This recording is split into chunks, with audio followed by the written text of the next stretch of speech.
You know a situation is serious when it goes from a jewelry dispute to police sirens, to hospital footage, to arrests, and then ends with one side quietly admitting they're financially ruined. Because this wasn't supposed to happen like this.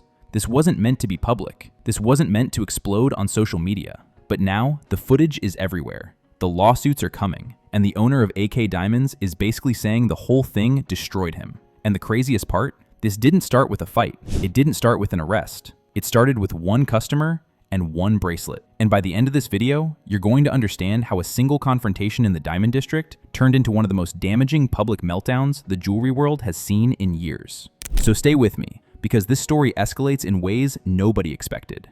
Now let's rewind, because context matters here.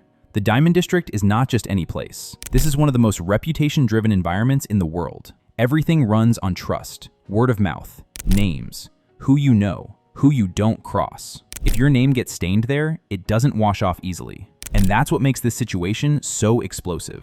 This whole thing begins when a customer comes forward claiming he thought he was buying a piece from TraxNYC. Not similar, not inspired by. He believed it was directly connected to TraxNYC. He's shown pictures, he's shown branding, he's told the piece is 14-karat gold. He pays premium money, over $20,000. At that point, for the customer, the deal is done.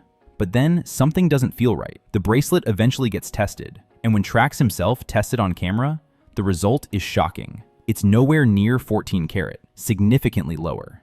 That's not a small mistake. That's not rounding. That's not subjective. That's a serious discrepancy. And this is where the situation shifts from customer complaint to brand emergency. Because imagine being Trax in that moment. People are walking around with jewelry they think is yours. They're showing your website, your name, your reputation, and the quality doesn't match. That's not just lost money. That's long-term damage. That's people telling their friends, yeah, TraxNYC stuff isn't what it used to be. That's the kind of rumor that can destroy years of work, and Trax knows that. So instead of pushing this onto lawyers immediately, he does something that honestly shocks a lot of people watching. He pulls out his own money and refunds the customer.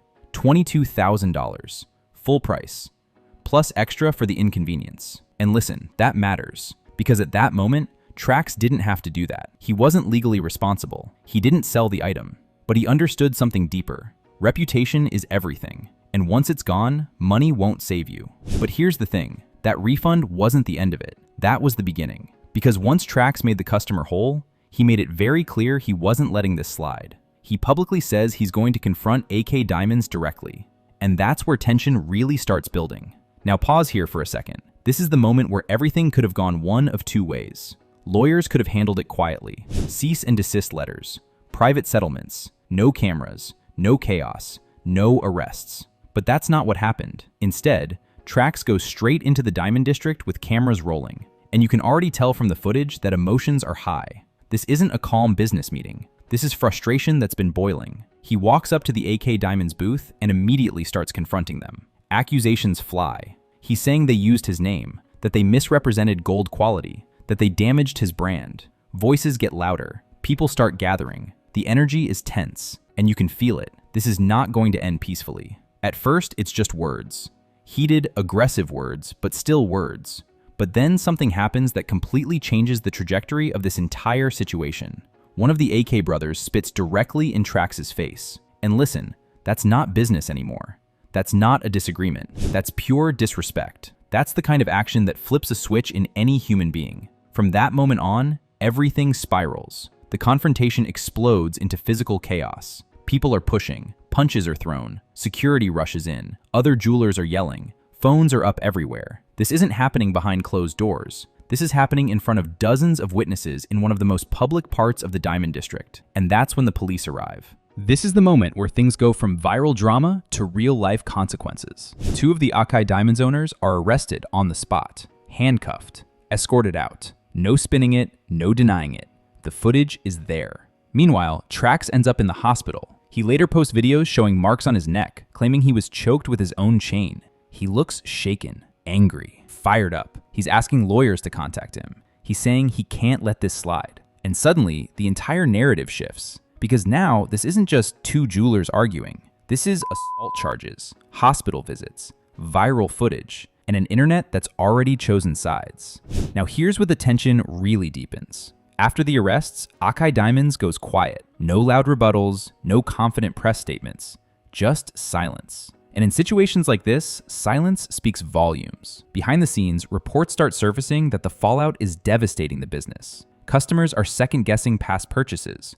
Reviews are piling up. People are asking if they were misled. People are pulling receipts. People are testing their own jewelry. And when you're in a trust-based business, that kind of scrutiny is brutal. Think about it. Jewelry isn't like buying a hoodie. You're trusting someone with tens of thousands of dollars. If even a hint of dishonesty enters the conversation, people walk away permanently. Then comes the legal pressure. Assault charges don't disappear. Lawyers aren't cheap. Court cases take time. And on top of that, there's the looming threat of civil lawsuits. Trax has already said he plans to sue. He's encouraging other alleged victims to come forward. That's when the financial reality hits. According to statements attributed to the Akay Diamonds owner, the cost of everything, legal fees, lost business, reputational damage, frozen operations, has been overwhelming. Sales reportedly dried up almost overnight. Foot traffic disappeared. Long-time trust evaporated. And eventually, the owner reportedly reveals that he's broke. Not in a dramatic, I'm having a rough month way, in a this situation financially destroyed us way. And that's the part people didn't expect. Because Akay Diamonds wasn't some pop-up shop. This was a decades-old family business. A name that had been operating for years in the Diamond District. And in a matter of days, it all unraveled. Meanwhile, TraxNYC comes out of this situation with something arguably more valuable than money: public trust. From the outside looking in, people see Trax as someone who defended a customer who wasn't even his.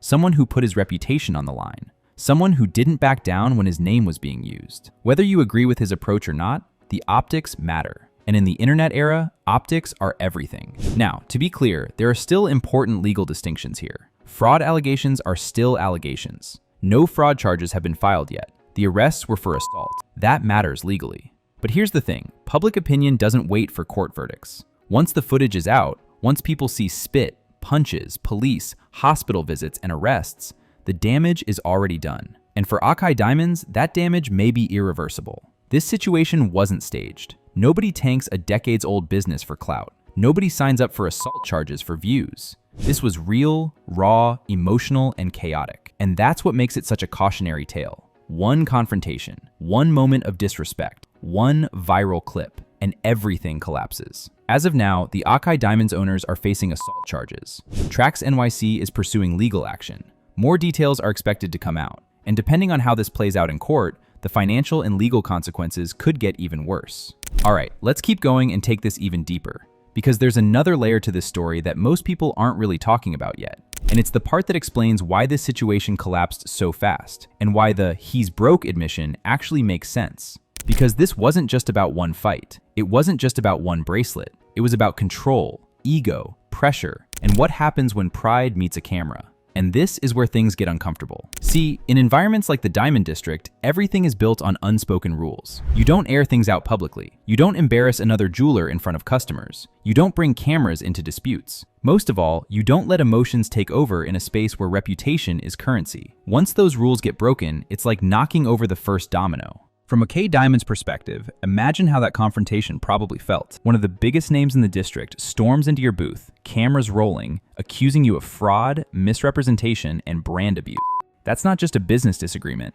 That's a public execution of your reputation happening in real time. And here's the part people don't want to admit. When humans feel cornered, embarrassed, and exposed publicly, they don't react logically, they react emotionally. That's where things spiral. The spitting incident didn't just ignite the physical fight, it symbolized the complete breakdown of control. That was the moment where professionalism left the building. From that second on, nobody was thinking about lawyers, consequences, or tomorrow. It was pure reaction. And reaction is expensive. Once the police got involved and the arrests happened, the damage became irreversible.